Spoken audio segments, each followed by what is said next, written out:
buenas noches, hermanos, que nos siguen y nos escuchan a través de FETV, el canal de la misericordia. Estamos en su programa católico, Defiende tu Fe, del movimiento apostólico Semper Gaudens. Esta noche, hermanos, como siempre, siguiendo con lo que habíamos anunciado y que hemos cumplido a lo largo del mes de mayo, ¿no?, de traer temas sobre la Virgen María, pues a pesar de que sabemos que estamos ya en junio, pues es el último de los temas que habíamos preparado para ustedes, que es el que le vamos a hablar esta noche. Y el tema es: todos debemos venerar a la Virgen María. Vamos a explicar por qué todos debemos venerar a la Virgen María, a pesar de que eso no es una realidad, sobre todo en la secta de nuestros hermanos esperados. Pero para usted, hermano católico, que sí tiene que estar muy claro en este concepto de por qué nosotros debemos venerar a la Virgen María. Queremos recordarle que el movimiento apostólico Semper Gaudens es un movimiento laical adscrito al Arzobispado de Panamá, y que nos encuentran en las redes como @sempergaudens, o también pueden escribirnos a nuestro correo siemprealegres.panamá@gmail.com, o entre a nuestra página web www.sempergaudens.org www.sempergaudens.org. Como estamos en el estudio nuevo del canal, pues todavía no tenemos aquí acceso a llamadas telefónicas, pero les recordamos que pueden ustedes estar con nosotros a través del WhatsApp en el 6615-7538. 6615-7538, ahí nos pueden escribir, y al final del programa con mucho gusto vamos entonces a leer por lo menos una buena parte de los mensajes que ustedes nos quieran escribir. Así que vamos a entrar rapidito en materia. Esta noche está con nosotros el hermano Pablo. Bienvenido, Pablo, esta noche. Hermano César. Sí, que nos va a ayudar a desarrollar el tema. Así que le vamos a pedir al hermano Pablo que nos ponga enseguida en contacto con el Señor. En nombre del Padre, Padre, del Hijo y del Espíritu Santo. Amén. Amén. Como siempre, Señor, te damos gracias por este día, te damos gracias por la vida, te pedimos por todas las personas que sufren, todas las personas que padecen de algún problema, una enfermedad. Ayúdalos, Señor, danos esperanza, danos fe, danos amor para poder corresponder a tu gracia, y siempre de la mano de tu Madre, la Virgen María, que nos lleva con su amor maternal hacia ti. Ella te conoce mejor que nadie, ella te ama más que nadie. Ella es nuestro ejemplo para acercarnos y siempre estar cerca de ti, Señor. Amén. En nombre del Padre, y del Espíritu Santo. Amén. Bien, le hemos conversado, hermanos, que todos debemos venerar a la Virgen María. A lo largo del programa vamos a darles algunas de las diversas razones que nuestra Iglesia Cristiana Católica tiene para sostener el por qué nosotros debemos venerar a la Virgen María. Todos nosotros reconocemos que el Señor Jesús es la segunda persona de la Santísima Trinidad, que es Dios como su Padre y como el Espíritu Santo. Pues si el Señor Jesús nosotros lo reconocemos como Dios, y en un momento en la plenitud de los tiempos, como dice Gálatas 4:4, se hizo hombre, entonces también tenemos que reconocer que la Virgen María fue el receptáculo que lo tuvo dentro de sí los 9 meses de su embarazo, lo amamantó, lo crió junto a San José, y estuvo con él a lo largo de todos los años que vivió con nosotros, compartió con nosotros aquí en la tierra. Por consiguiente, así como nosotros, ¿no?, veneramos a nuestra madre, los que lo tenemos vivo actualmente con más razón, pues como cristianos católicos, como creyentes en el Señor Jesús, también nosotros debemos venerar a la que por los méritos de su Hijo es nuestra Madre universal. Pero lamentablemente, hermanos, esto no es así. Aunque hay que señalar que las iglesias protestantes tradicionales, la luterana, la calvinista, la anglicana, entre otros, reconocen a la Virgen María como madre del Señor Jesús y madre de Dios por consiguiente. Pero en las sectas protestantes el asunto no es así y hay una gran confusión al respecto. Entre otras cosas nos señalan el hecho de que la Virgen María, la Iglesia Cristiana Católica la ha elevado demasiado al grado de que se le adora. Nada más falso, porque hay que tener bien clarito la diferencia entre adoración y veneración. Y usted, hermano cristiano católico, pues no puede caer en ese juego de palabras de nuestros hermanos esperados. Y debe tener muy claro que cuando nosotros hablamos de adoración, nos estamos refiriendo a la reverencia que se tiene a Dios único, ¿verdad? A Dios único. Y cuando hablamos de veneración, es el respeto que se le tiene a alguien, ya sea por su santidad, por su espiritualidad o por una vida ejemplar, como en el caso de la Virgen María y de los santos. Adoración solo a Dios, veneración a la Virgen y los santos. Entonces no es lo mismo. Así que vamos entonces a entrar en materia, pero antes le tenemos una pregunta para que ustedes puedan participar con nosotros a lo largo del programa escribiéndonos por WhatsApp al 6615-7538, 6615-7538. La Iglesia Cristiana Católica adora o venera a la Virgen María. Esa es la pregunta, aunque ya les hemos ayudado, hermanos, a contestarla. Entonces vamos a desarrollar las razones por las cuales a la Virgen María la Iglesia se le venera y por qué la Iglesia dice que todos debemos venerar a la Virgen María. Entonces vamos a pedirle a nuestro hermano Pablo que comencemos primero esclareciendo, de acuerdo a la Biblia, Pablo, sobre de dónde viene este concepto de veneración a la Virgen María. Exacto, y es muy importante que lo que usted aclara, hermano César, la diferencia de los términos, porque eso es muy importante. Muy importante. Muy importante, sí. o sea, y lo voy a volver a repetir para que la gente, para ayudarlos para... Claro, porque no debe haber confusión. No debe haber confusión. De La ninguna Iglesia manera. Católica no enseña, nunca ha enseñado que a la Virgen María se le adora. La Virgen María es una criatura. Ella fue creada por Dios. Entonces, no se puede adorar. Nada creado se puede adorar. Eso es tácito y sobreentendido para un católico instruido. Ahora, hay personas que por ignorancia o por mala fe dicen que la iglesia adora a la Virgen María. Eso es falso. Y hermano, si usted dice eso por ignorancia o por mala fe, por cualquiera de las dos, eso es una calumnia. ¿Por qué? Está diciendo algo que no es cierto. Entonces, esto es bien importante. O sea, este tema no se debe ni siquiera tocar en esta situación, ¿verdad? Entonces, es importante que lo sepamos. Ahora, ¿por qué la iglesia tiene esta tradición de venerar a la Virgen María como nuestra madre espiritual? Vamos a poner este término, que es nuestra madre universal, nuestra madre espiritual. Bueno, porque la Biblia lo dice. La misma Biblia nos lo dice. Si escudriñamos las Escrituras, como muchas veces dicen nuestros hermanos esperados que los católicos no hacemos, la Biblia dice, podemos ir a San Lucas capítulo 1, versículo 48. Desde ahora todas las generaciones me llamarán bienaventurada. Todas las generaciones, eso lo dice la Virgen, está en la Biblia, es la palabra de Dios. Por el hecho que lo haya dicho la Virgen, no quiere decir que no sea palabra de Dios, porque está en el Evangelio de San Lucas. Entonces, todas las generaciones la llamarán bienaventurada. En la Biblia una generación son 70 años, esa es la generación espiritual. Según la Biblia, la generación humana o secular de conteo de personas es cada 25 años. O sea que entre 25 y 70 años, esta nueva generación tiene que llamar a la Virgen María bienaventurada de acuerdo con las Escrituras. ¿Y por qué ella es tan bienaventurada? Porque el Señor hizo cosas grandes en ella. El Señor la escoge para que sea la persona, la criatura por la cual el Salvador venga al mundo.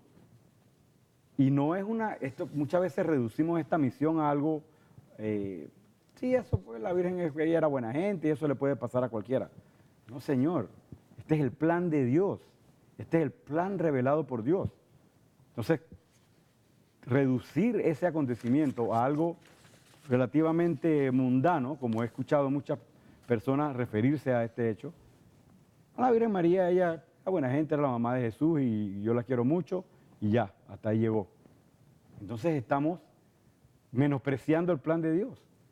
Dios pudo haber entrado al mundo de la forma que Él quisiera, porque Él es omnipotente, pero Él decidió entrar a hacerse uno de nosotros, tomar carne humana, y la Virgen María, el Señor tomó toda su parte material, su parte humana de la Virgen María, porque Él no tenía un papá biológico. O sea que todas las células, toda la sangre, lo que Él tomó en su naturaleza humana viene de la Virgen María. ¿Ok? Y ella tuvo la oportunidad también de decir que no, porque el ángel le pregunta, ¿verdad?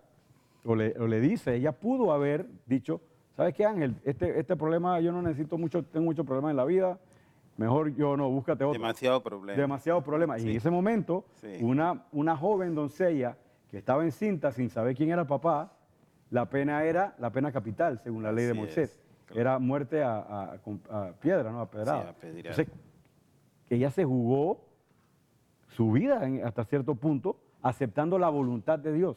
Se hizo la esclava del Señor. Y ese es el ejemplo que tenemos que tener nosotros en nuestra vida. Tenemos que hacernos esclavos del Señor, siervos del Señor y hacer su voluntad todo el tiempo.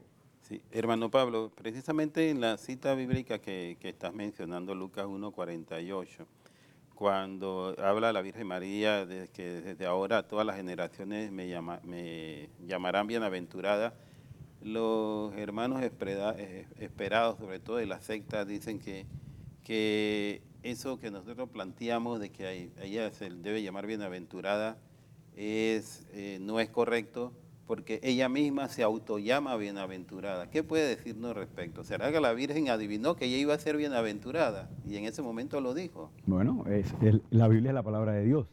Estamos escudriñando las Escrituras, estamos leyendo lo que nos conviene y no lo que no nos conviene. Y no solamente el Espíritu Santo, hermano César. Nuestro Señor Jesús, la segunda persona de la Santísima Trinidad, estaba en su vientre en ese momento. Claro. O sea, eso es un misterio. Eso es algo que nuestra mente humana no la puede comprender. La persona que diga que comprende esas clases de misterios, o sea, podemos comprender la magnitud. Y por eso es que veneramos ese hecho. Veneramos a la Virgen por eso, precisamente porque ella fue la que trajo al Señor al mundo. Y en ese momento tenía a la segunda persona de la Santísima Trinidad dentro de ella. Sí. Cuando ella mencionó esa palabra. O sea, imagínense. Sí, o sea que eso es tratar de interpretar, ¿no?, algo de la Biblia sacándolo de contexto, porque es enceguecerse, es no querer reconocer lo que la Biblia misma está diciendo. Claro. Y entonces es lo simpático de nuestros hermanos esperados. Sí, y lo bueno de estos programas es que ojalá escuchen, paren un momentito, no ataquemos, o sea, no busquemos la forma de menospreciar lo que decimos o lo que enseña la iglesia, sino que pensemos de una forma. El Señor nos dio la mente para razonar, para poder llegar a conocer la verdad. Entonces, estas son cosas que son verdad. Esto fue así, punto. ¿Lo entendemos bien o no lo entendemos bien? Bueno, a veces lo entendemos más, a veces menos, pero son misterios. Sí, porque ahí está en la Biblia. Pero ahí está en la Biblia. Entonces, si tenemos fe, no lo estamos inventando. Entonces, Sí, lo creemos y ya. Sí.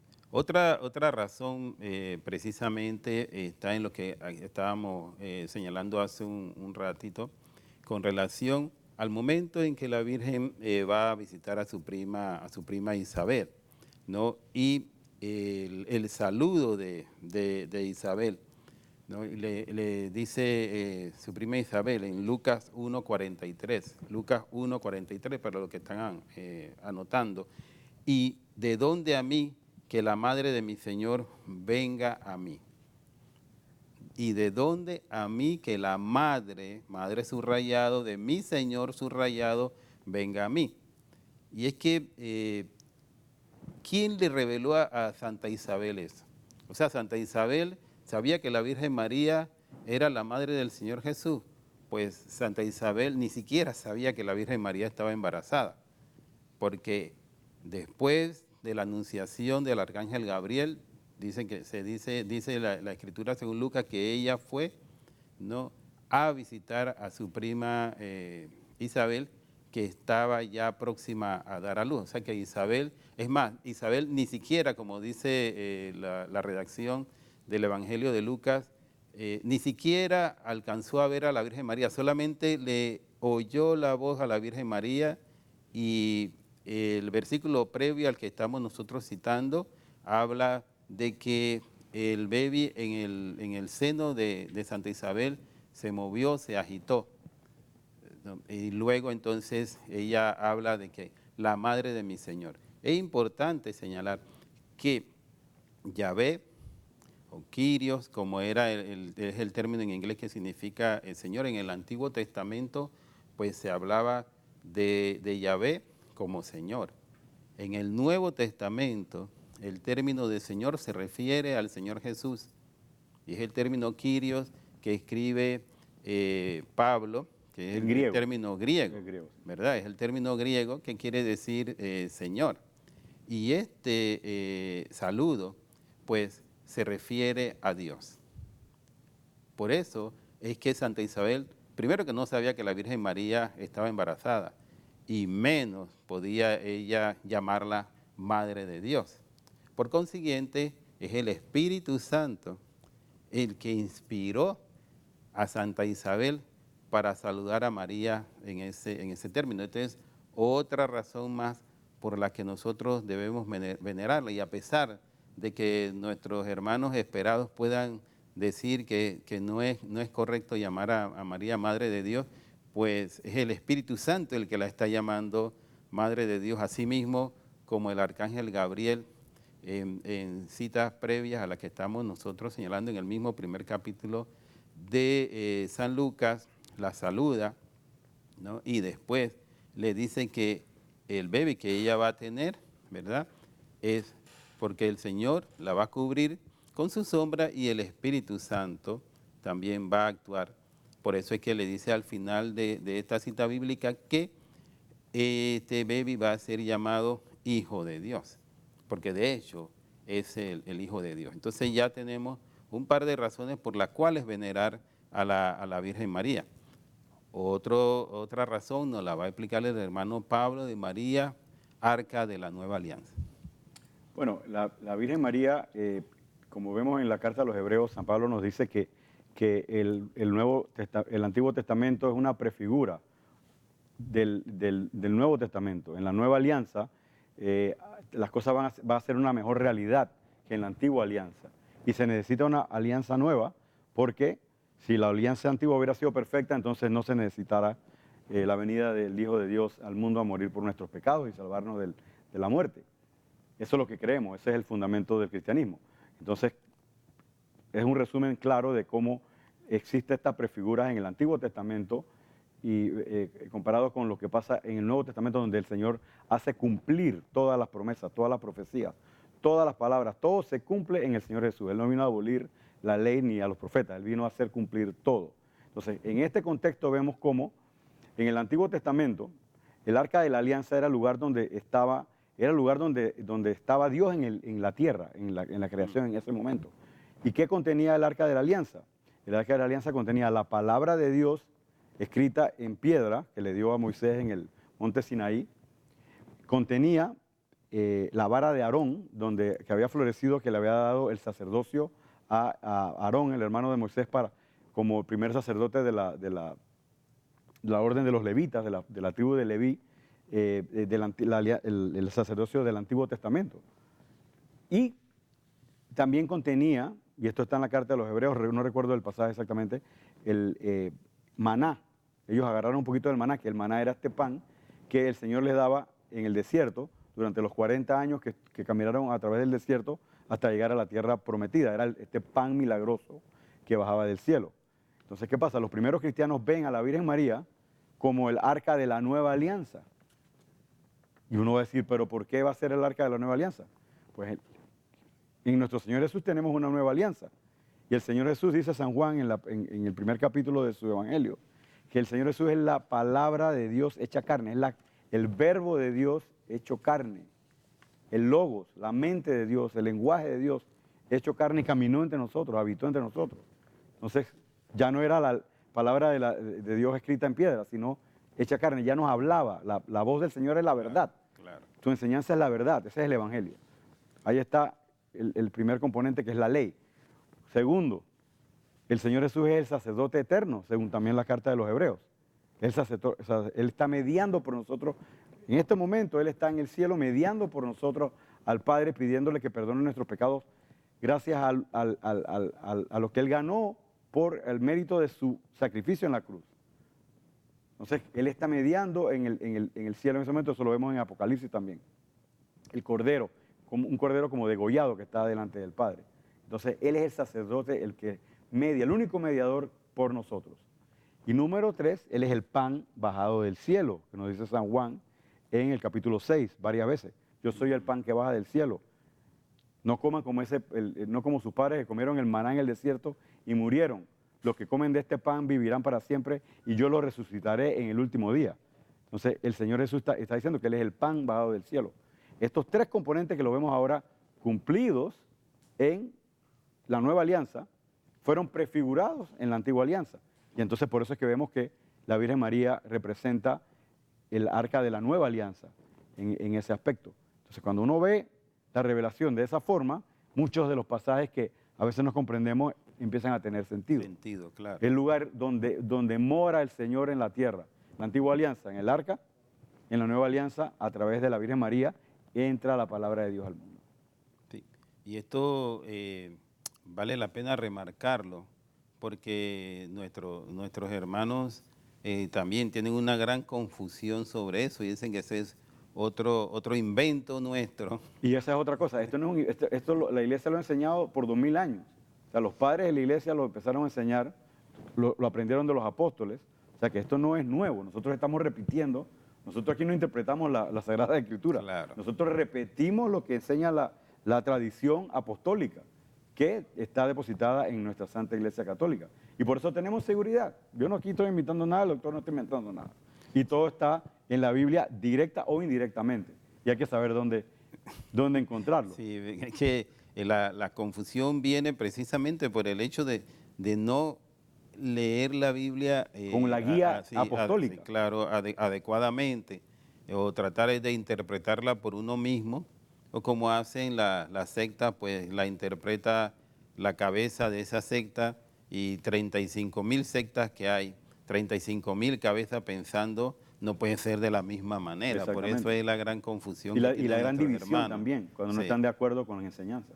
Sí, esto es lamentable, pero es una realidad. Pero este concepto del arca de la nueva alianza, pues nosotros los cristianos católicos debemos tenerlo muy, muy claro también. El hermano Pablo lo ha explicado muy bien. Y yo digo que hay que tenerlo muy claro, hermano Pablo, porque en algunas ocasiones me ha tocado conversar con hermanos y dicen, pero este es un concepto novedoso. O sea que esto es un concepto que la iglesia está argumentando ahora recientemente. Y ya usted lo ha dicho, esto no es nada nuevo. No es nada nuevo. Porque esto ya los apóstoles y los discípulos de los apóstoles, como hay referencias con relación a esto, pues ya tenían este concepto muy, muy claro. Y tiene sentido, sí. O sea, tiene todo el sentido del mundo. Y era una manera de referirse a la Virgen María. El detalle está en que si nosotros pues no leemos, no investigamos, no escuchamos a nuestros sacerdotes, entonces nos vienen ese tipo de confusiones lamentablemente, ¿no? Y es importante porque es el plan de Dios. O sea, este es el plan de Dios, esta es la forma como Él quería revelarse a su creación, la forma como Él quería salvarnos. Entonces, si negamos la verdad revelada, entonces estamos negando el plan de Dios. Y eso tenemos que tener mucho cuidado. Sí. Entonces, esta es una razón muy importante, tal como hemos señalado las otras anteriores, de por qué nosotros debemos venerar a la Virgen María. Vamos a hacer una breve pausa, hermanos, y ya regresamos dentro de muy pocos minutos para continuar explicándoles otras razones por las cuales nosotros debemos venerar a la Virgen María.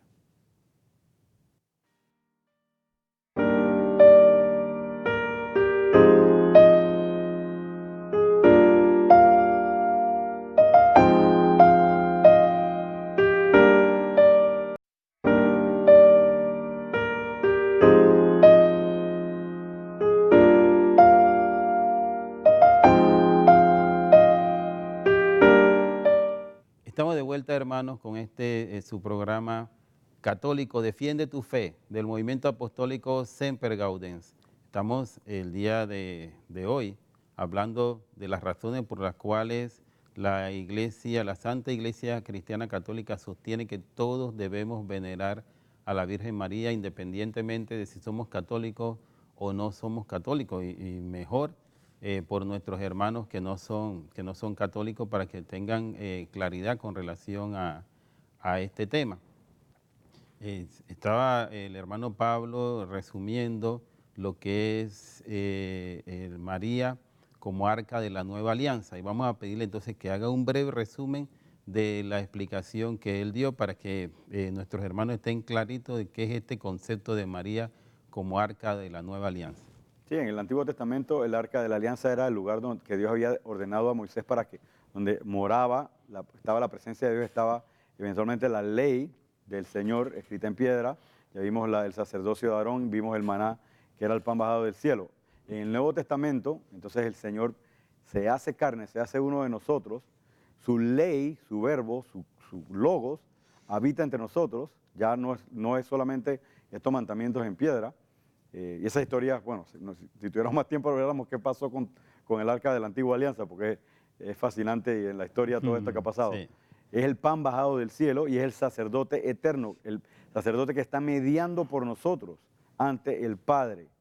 El templo ya no está en Jerusalén, ya el templo es el Cordero. Por eso es que Apocalipsis nos habla de que en el cielo no se necesita el sol, porque ya la luz de Dios nos ilumina todo. No necesitamos claro. El templo, ya está el Señor allá. Entonces, por eso es que ya esta realidad se cambia. Así que es una figura linda y vemos que es el cumplimiento de esta prefigura, valga la redundancia, que vemos en el Antiguo Testamento. Y eso lo vieron los primeros cristianos, desde el principio. Sabemos los escritos de los primeros cristianos que así lo predicaban y así lo aprendieron para poder entender este misterio. Sí, muy bien. Otra de las razones, hermanos, por las que nosotros debemos venerar a la Virgen María está centrada en el cuarto mandamiento que el Señor nos entregó. Honrarás a tu padre y a tu madre. ¿De quién estamos hablando en este momento cuando señalamos este cuarto mandamiento? Pues estamos hablando de nuestro Señor Jesús. O sea, su madre, la Virgen María, su padre, San José. O sea, los pocos escritos que hay en los evangelios con relación a la relación familiar del Señor Jesús, específicamente con su madre, nos hablan del respeto, ¿no?, que el Señor Jesús profesaba por su madre y por supuesto que también por su padre. Desde niño, ¿no?, y luego ya habiendo fallecido San José y estando él solo con la Virgen María, a lo largo de los aproximadamente 3 años en los cuales él vivió y nos transmitió las enseñanzas de la Buena Nueva o del Evangelio. Entonces se observa también esto del respeto a la Virgen María. Entonces, si los mandamientos son para todos, pues el Señor Jesús, que con su naturaleza humana, también los respetaba, ¿no? Y tanto es así que el Papa Pío XII, ¿no?, nos tiene una cita que voy a permitirme leerle muy rapidito, que también enfatiza esto que estamos nosotros señalando. Dice el Papa Pío XII, María es reina en sentido restringido y solamente en una manera análoga comparte dignidad real por ser madre de Cristo, por ser la madre de Cristo. Solo Cristo es rey en el absoluto y pleno sentido. El título de María como reina del cielo no viene de que ella se casó con Dios, sino está basado en el honor de ser la reina madre de Jesucristo, el rey de reyes e hijo de David. O sea que esto refleja lo que señala el Papa, Pío XII, el hecho de que la Virgen María pues es madre de Jesús, ¿no?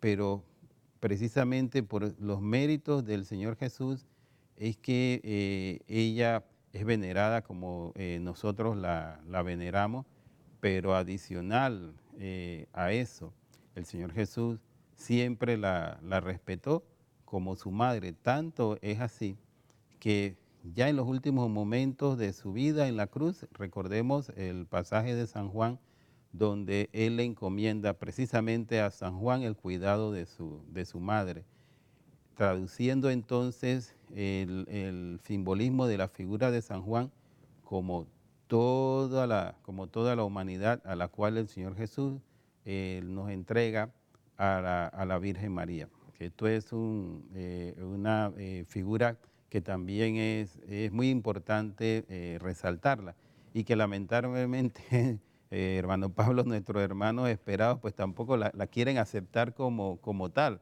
lo cual, pues bueno, ¿qué vamos a hacer? Porque a ellos les gusta leer las cosas literalmente, pero sin embargo, pasajes como el que ya nosotros hemos señalado de Lucas 1:43, ¿no? Donde Santa Isabel se expresa a la Virgen María como Madre de Dios, eso tampoco lo reconocen textualmente. Entonces que ellos son muy selectivos en el reconocimiento de lo que quieren ellos creer. Exacto, y es muy importante, usted menciona a San Juan al pie de la cruz. San Juan él mismo se autodenomina como el discípulo amado. Nuestro Señor Jesús menciona estas 7 palabras en la cruz. Él estaba en ese momento, prácticamente, usted es doctor, él estaba prácticamente asfixiándose, ¿verdad? O sea que hablar en ese momento no era fácil, No y era el fácil. dolor que daba. Ujú. Cuando él le dice esto a su discípulo amado y a su mamá, entonces tenemos que ver que si nosotros somos el discípulo amado, si usted quiere ser el discípulo amado del Señor, usted tiene que, ahí está su madre, como él le entrega, ahí está su hijo, le dice a ella. Entonces aquí vemos esta orden espiritual hasta cierto punto. ¿Y qué hace el discípulo amado? Se lleva a la Virgen María a su casa. Nosotros queremos ser discípulos amados. ¿Usted quiere ser discípulo amado? Yo quiero ser discípulo amado. Claro, por Me tengo supuesto. que llevar a la Virgen a mi casa. Esa es la primera orden. Número 2, otro punto para elaborar lo que usted dice. Nuestro Señor Jesús es perfecto porque es Dios. O sea, como ser humano, en el momento que él vivió en la tierra, él era perfecto, él no cometió ningún pecado. Entonces él siguió los 10 mandamientos al pie de la ley. Claro. Nunca pudo haber deshonrado a su mamá. Eso es una blasfemia decir que en algún momento lo hizo. Y número 3, que en el Antiguo Testamento, la mamá del rey era la reina, no era la esposa del rey, era la mamá del rey. Eso lo vemos, hay como 25 pasajes a lo largo del Varias Antiguo citas al Testamento. respecto, claro. Citas bíblicas al respecto. La tradición judía era que la madre del rey era La la reina de Israel, Ujú. ¿verdad? De ahí Entonces, el término de reina madre. exactamente. Entonces, si el Señor Jesús, y eso es lo que dice el Papa Pío XII, si el Señor Jesús es el rey del cielo, el rey del universo, ¿quién es la reina?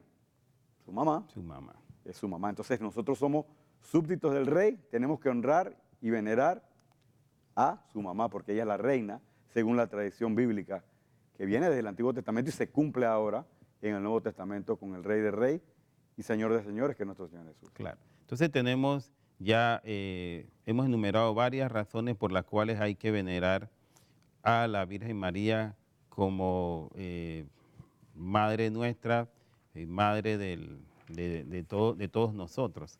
Pero todavía le tenemos un par más de razones. Vamos con el hermano Pablo a revisar qué eran los que los padres apostólicos señalaban con relación a la veneración de la Virgen María. Sí, vamos a hablar de una cita, y esto es bien importante, me encanta San Irineo de León porque él tiene varios escritos que se pueden leer Sí, todavía. claro. San Irineo de León fue discípulo directo de San Policarpo. San Policarpo fue discípulo directo de San Juan Evangelista, el que cuidó a la Virgen María, como vimos que, que le dijo el Señor en la cruz. O sea, San Juan le enseña a San Policarpo, Policarpo a San Irineo. Y San Irineo escribió un libro en el año, alrededor del año 180 por ahí, que se llama Contra las herejías. Y miren lo que dice San Irineo acerca de la Virgen María. Como Eva fue seducida por el discurso de un ángel y tuvo que huir de Dios por transgredir su palabra, también María recibió las buenas noticias por medio del discurso de un ángel, para que sea Dios dentro de ella, siendo obediente a su palabra. Y mientras que una desobedeció a Dios, la otra se acercó a él por la obediencia de aquella virgen Eva, y la Virgen María vino en abogada, y como por una virgen la raza humana fue atada a la muerte, por una virgen ha sido salvada, el balance se ha preservado. La desobediencia de una virgen por la obediencia de otra virgen. Hermoso, esto lo dice, ¿no? es Hermoso. Profundo, y es todo bíblico, todo está en la Bíblica. Eva era virgen en el momento que ella desobedece. Claro. ¿Verdad? Que le hace caso a la serpiente y desobedece al mandato de Dios y comen del fruto prohibido. Sí, y hay que hermano Pablo, tener claro, como ya usted lo dijo, que San Ireneo escribe esto por ahí por el año 130 más o menos. O sea, no había Nuevo Testamento, por consiguiente, lo que él conoce le fue transmitido, entre otros de San Policarpo, que a su vez recibió esas enseñanzas de San Juan. Por consiguiente, vemos la conexión directa hacia uno de los apóstoles de estas enseñanzas que no son inventos de la Iglesia Cristiana Católica. Históricamente, a mí que me gusta mucho la historia, históricamente muchas de estas tumbas, no recuerdo que San Irineo está, se puede ir o sea, la tumba todavía existe en templos católicos. O sea, que estamos viendo cosas que son reales, que se pueden probar, ¿cómo se llama? Arqueológicamente, si se quiere ver así, e históricamente. O sea, que no es un fantasma. No es un fantasma, en un momento dado. Es parte de la tradición. Claro. Por eso es que si hoy en día decimos, la Virgen María es la nueva Eva, y nos van a decir, ustedes están inventando eso. No, eso viene de los padres de la iglesia, que así hemos adquirido toda esta tradición, y como usted bien dice, en ese tiempo todavía no estaba compilada la Biblia. O sea que había muchos libros que no terminaron siendo parte del canon, así que había mucha confusión, si se quiere decir, para las personas que no tenían la tradición. Claro, que no es como ahora que tenemos la Biblia. Sí, ahora es mucho más fácil. Y eso también, lamentablemente, nos trae en algunos momentos a confusión con los hermanos esperados, porque ellos se apegan a la Biblia y se olvidan de la sagrada tradición. Y estas enseñanzas representan la sagrada tradición que la Iglesia cristiana ha custodiado por 2000 y tantos años. Creo que también tenías otra cita del San Justino, ¿era, no? San Justino, que esto más o menos alrededor del año 100, 130, él fue el primer apologista, después de los apóstoles, ya en la primera generación, en el siglo II, y estaba hablando con Trifón. Todo está escrito, se puede buscar y se puede leer, se han mantenido estas obras. Y mire lo que dice, mientras que Eva, aún virgen y pura, por medio de concebir la palabra venida de la serpiente, hizo nacer la desobediencia y la muerte, la Virgen María, recibiendo con fe y gozo el momento en que el ángel le anunció la buena noticia de que el Espíritu del Señor vendría sobre ella y el poder del Altísimo le cubriría con su sombra, y así el santo nacería de ella y sería hijo de Dios. Respondió, se haga en mí acorde a su palabra, y por medio de ella él nació. Concerniente a quien nosotros hemos mostrado muchas escrituras, han hablado, a través de quien Dios destruye la serpiente y aquellos ángeles y hombres que se han asemejado a ella.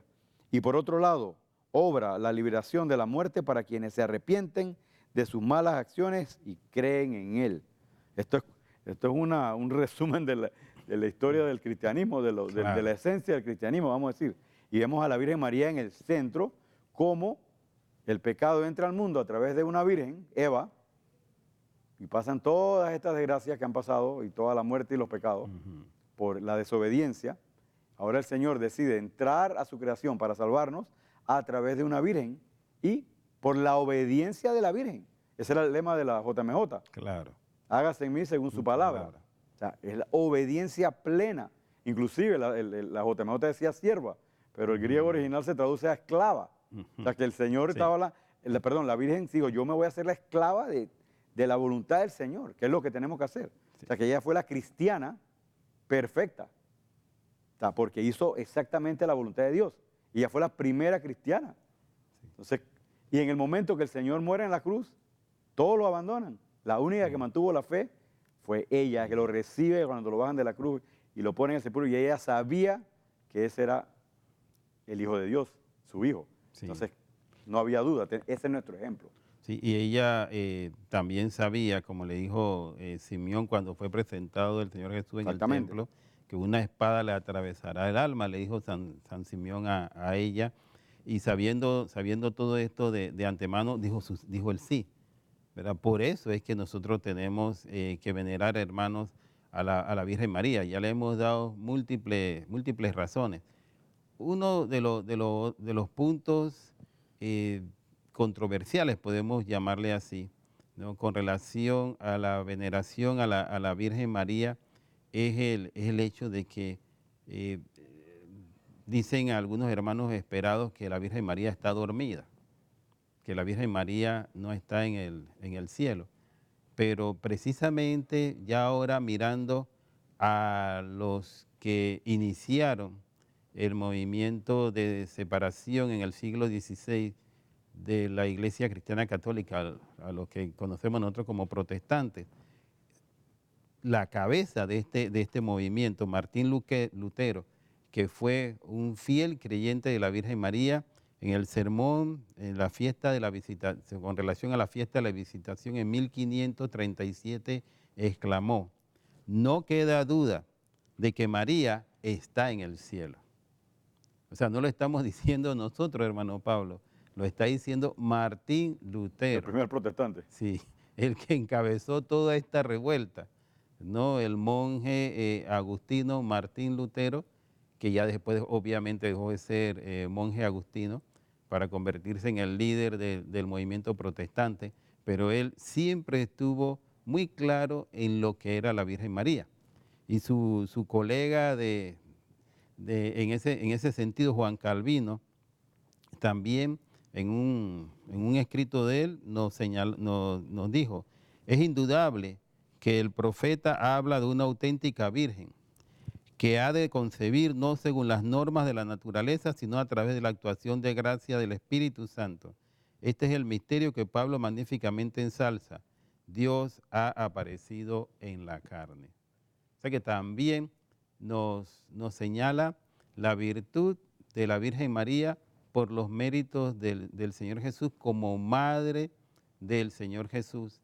Y si es madre del Señor Jesús, hermano Pablo, pues entonces es madre también de todos nosotros por su consideración en función de los méritos del Señor Jesús, hermano Pablo. Y solo para agregar que San Pablo menciona en sus epístolas que él estuvo en el tercer cielo, o sea, que él tuvo o sea, da a entender que él estuvo en el cielo.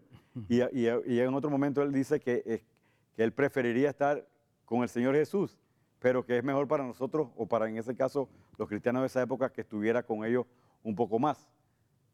Entonces aquí vemos que San Pablo quería ir al cielo rapidito porque vemos el buen ladrón que también, hoy estarás conmigo en el paraíso, le dice el Señor. O sea que decir, y este es justo un tema que hemos hablado, que la Virgen María no está en el cielo. Sí, que está dormida. Está dormida, es una contradicción bíblica total. Sí, es una contradicción absurda y total. Hermano, entonces son muchas las razones por las cuales la Iglesia Cristiana Católica sostiene que todos debemos venerar a la Virgen María. Le hemos traído aproximadamente como unas 8 o 10 razones con sus fundamentos bíblicos, la mayor parte de ellas que no dejan ninguna duda sobre el hecho de que usted, hermano cristiano católico, debe venerar a la Virgen María. Ya tiene bases bíblicas para ello. no debe tener ningún temor, y lo que más nos interesa es que cuando algún hermano esperado trate de enredarlo a usted con relación a la veneración a la Virgen María, como dicen ellos, que nosotros la adoramos, que es una diosa, pues usted no hay razón. Usted está bien clarito de que esto no es así. Muy bien, hemos llegado lamentablemente, hermano Pablo, muy rápido al final del programa. Le damos las gracias por estar con nosotros aquí en el programa, y no queda más que decirle a nuestros hermanos, Pablo, que tengan una semana siempre alegres en el Señor.